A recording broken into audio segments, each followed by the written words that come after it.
Wow, so the ending of Scream 4, God, was absolutely incredible. However, I do feel like the first half of this movie just isn't as good as the other Scream movies.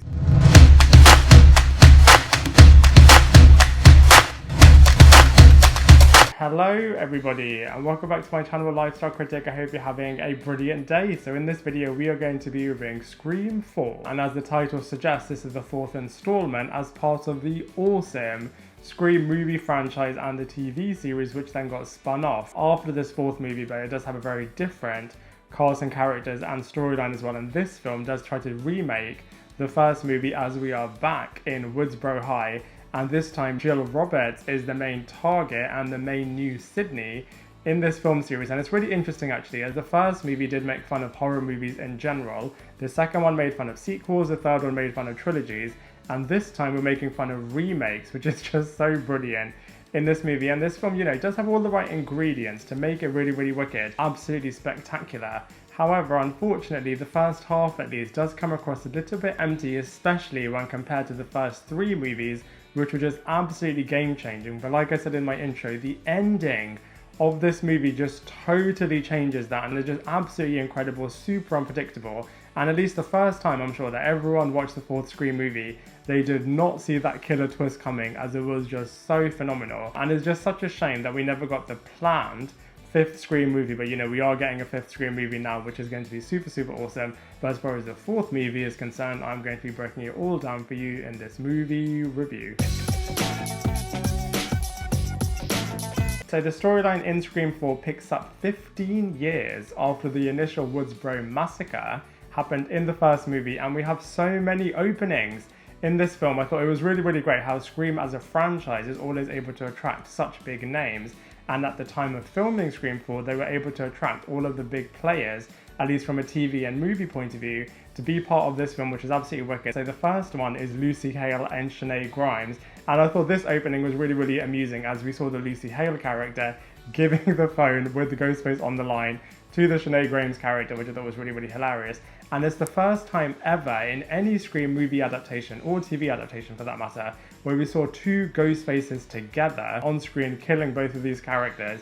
And we then have another opening with Kristen Bell and Anna Paquin. Although that one, not really that much happened, but then we have the proper opening. There are actually two versions of this opening. The first one, and the main one I guess, which is on the theatrical release of this movie, is the Jenny character being chased around the house by the Ghostface character. But there is actually another version where the Marley character is the one being chased. That one is really, really creepy, as you see Ghostface suddenly, out of nowhere, appearing in the house with these two characters. I would say it is a little bit shorter, but that being said, both of these openings are really, really great. And then we get to the main characters in this film, which is set in Woodsboro High, where we get to see a new batch of characters led mainly by Emma Roberts' Jill character, who is the new version of Sidney Prescott. She's actually Sidney's cousin. And we also have Sidney coming back to Woodsboro as she's having a bit of a book tour. So I feel like they balance all of the new characters and the legacy characters really, really well. And unfortunately, things then play out in the same way as we saw in the first movie. However, this time there is modern technology that adds a brand new layer to things. And of course, this is a bit of a remake, so they definitely do tap into that. So from a positive point of view, on that point, it's really, really great, as they really do know that this film is a remake, and they totally dive into that. They totally dive into the fact that franchises sometimes go on and on and on and spawn loads of different sequels. So I feel like they really embrace all of that in the typical way that the Scream franchise does. And like I said, they balance all of the old characters and the new characters really, really well. So in some ways, Jill and Sydney are both co-leading this movie in their own different ways. We have new technology being embraced in this movie as well, which is really, really cool. I mean, the first three Scream movies are really, really great. They don't have any of these modern technologies, so literally is the person using their wit alone. Whereas now, of course, we're in modern times, so we are able to tap into technology, filming, and all of this sort of stuff, which is really, really cool. And live streaming, which is definitely embraced in this film and definitely really creepy. There's one deleted scene actually where you see the Ghostface character being in the background, which is just so creepy and just used so well from a technology point of view. Of course, this was going to be the first movie as part of a brand new trilogy, and I feel like they throw back to the original trilogy really, really well. For example, there being a new Billy and him being in Jill's bedroom, which really did hark back to Sydney and Billy being in the same bedroom together as well. I feel like they also tap into the cinema club, which is really, really cool. Gail and Sydney are both guests at the cinema club, which is really, really great. We also have this Stabathon, as in this world. Obviously, Stab is a big movie franchise, and I feel like they celebrate it with their own little mini convention really, really well. And it does demand, as all of the Scream movies do actually, it really does demand repeat viewing so that you can then see all of the clues and piece these together along with all of the red herrings that the movie was trying to put in terms of dissuading you and misleading you into being able to work out who the actual murderer is. And I think it's also really meta, as it knows it's a bit of a remake, and I feel like it taps into that really, really well. Of course, it's a brand new decade, and with that comes new rules, and it really does subvert your expectations. Like I said, by the end of this movie, you really would not have seen it coming at all, but it does really make sense. And on that point, I feel like it really did put a great magnifying glass on people's obsession to instantly become famous and internet fame. And in some ways, I do feel like Scream 4 was a little bit ahead of its time, as now you can really see that coming to life. So I feel like Scream 4 in some ways really was predicting the way in which people are. However, from a negative point of view, just felt like the kills and the death sequences just weren't as dramatic or as gripping as the other few movies were, and it just felt a little bit empty, like I said right in the beginning. But that being said, the TV series which followed this really did make up for it, as all of the death sequences in that TV series are really, really innovative. Also, I know this movie is honouring the past, and I feel like it does do that really, really well, but it comes across as feeling a little bit dated and not as modern as it could be. But that being said, like I keep saying, the ending of this movie just totally saved it and really did make Scream 4 super, super iconic. And just how scary Jill's true obsession is with wanting to become Sidney Prescott, not only just mirror or imitate her, but really just wanted to become her, and her desperation and the extreme lengths that she will go to, not only to achieve this, but also to just become internet famous and to live the life that Sidney Prescott did, in terms of being a sole survivor, in terms of having a book deal, in terms of being infamous within this space. I just feel like it's so creepy and really did put a lens into how some people are really, really obsessed, not only with certain people, but also just wanting to become infamous and famous. And I just feel like how relentless this character is in her pursuit of this just meant that from a storyline point of view, that despite the fact that the first half of this movie wasn't as great as it could have been, the second half for it more than made up for it.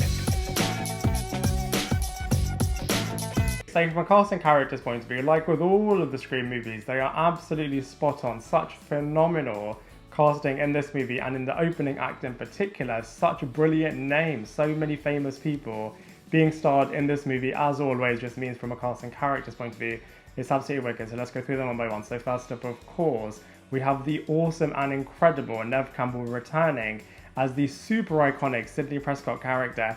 Effortlessly awesome again, as always, and in this movie a little bit more than she was in Scream 3, where she only filmed for 20 days, but was still able to give an incredible performance. But this time you get to see her a lot more, and she's a little bit more protective this time as well, so you get to see a different side of the Sidney Prescott character. And of course she's doing a bit of a book tour and is trying to help everyone and be really advisory, and is a true experienced expert, and actually is really, really strong, so really can hold her own against Ghostface this time as well, which is really, really wicked. From this character's point of view, we also have Courteney Cox returning as the infamous Gale Weathers character, who's having writer's block this time around, so he's a little bit jealous that Sidney Prescott is having a really successful book tour.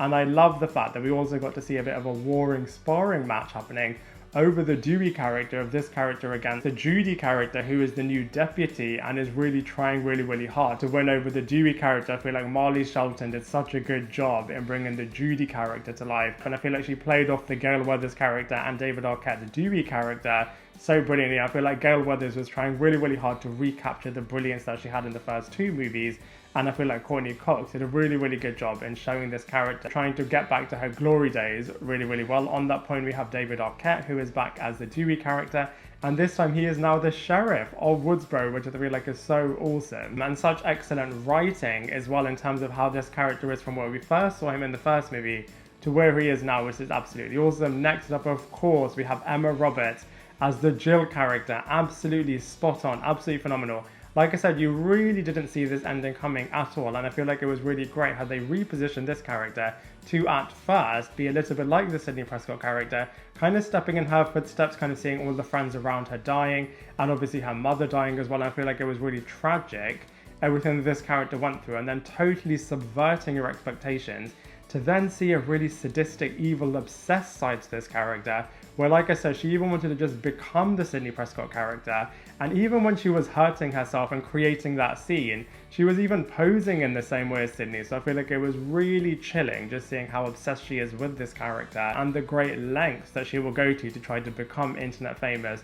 I just feel like it was so mind-blowing, and it was really interesting as well how originally this character was going to return in the next 2 movies and was going to play a little bit of an anti-hero. So instead of how we kind of saw the Sidney Prescott character continuing this franchise in terms of being a bit of a victim, this time we were going to see the Jill character going down a very different route. So I thought that could have been so powerful, but alas, that never happened, and I'm really intrigued to see how they're going to continue this franchise with their somewhat rebooting it with Scream 5. Next up we have Hayden, Panettiere, who is a film expert and the best friend to the Jill character, and has such a big cult following. I feel like this character, the curvy character, is so popular, and I feel like she would have definitely come back in the 5th and 6th movie, given just how much of a popular following she has. We also have the Trevor character, who was trying to be this world's new version of Billy Loomis.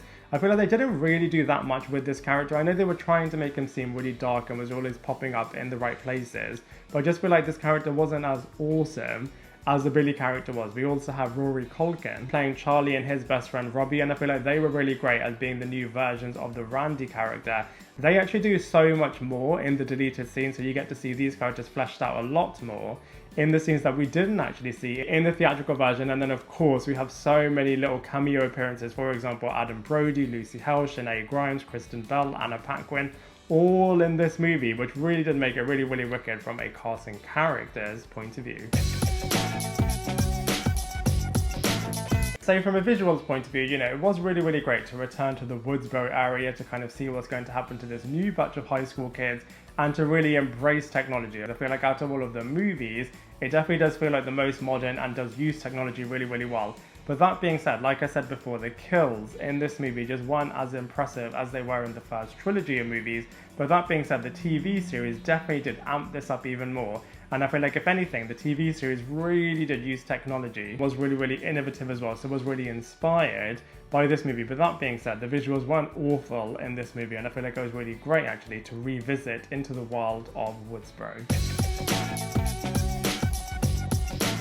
So from a comparison point of view, whilst I absolutely loved the ending of this movie, and I feel like Emma Roberts just totally owned the Jill character in terms of how crazy she was becoming, in terms of revealing her motivation for why she wants to become the Sidney Prescott character, and I feel like Emma Roberts and Neve Campbell just totally killed it, quite literally, in the final few moments in this movie. Absolutely awesome. But that being said, despite the fact that the ending was absolutely game-changing and so fantastic, but I guess comparing it to the other Scream movies, I do feel like the other ones are a lot stronger than the 4th one. But that being said, the 4th one still is a lot stronger than its competition. So for example, I feel like it's so much better than I Know What We Did Last Summer, The Faculty, the Black Christmas franchise, Fear Street. I feel like it's such a wicked movie. I just feel like comparing it to the other Scream movies, which are just so awesome in and of themselves, it just isn't as strong as they are.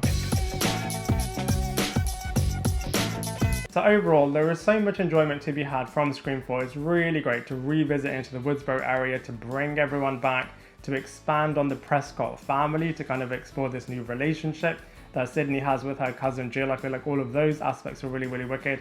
And like I keep saying in this review, that killer reveal was just absolutely game-changing. Nobody saw it coming, totally subverted your expectations, and I feel like the creators of this movie did such a good job in being able to keep that under wraps and to see it play out in this movie. And like I said, it really does encourage you to have a repeat viewing of this movie so that you can see all of the pieces coming together. But that being said, compared to the other movies, I feel like it doesn't have the edge of your seat aspect that the other movies do. I absolutely loved all of the social commentary that this movie had on remakes and how they are spewing loads of endless sequels, and how, you know, it was a bit of a new decade, so some brand new rules in play, so very different to updating the rules that Randy was providing everyone in the original trilogy. And so for all of those reasons, I'm going to give this movie a solid 6.5 out of 10. Now I'd love to hear what you thought of Scream 4, so let me know in the comment section below. Otherwise, I look forward to seeing you in my next video.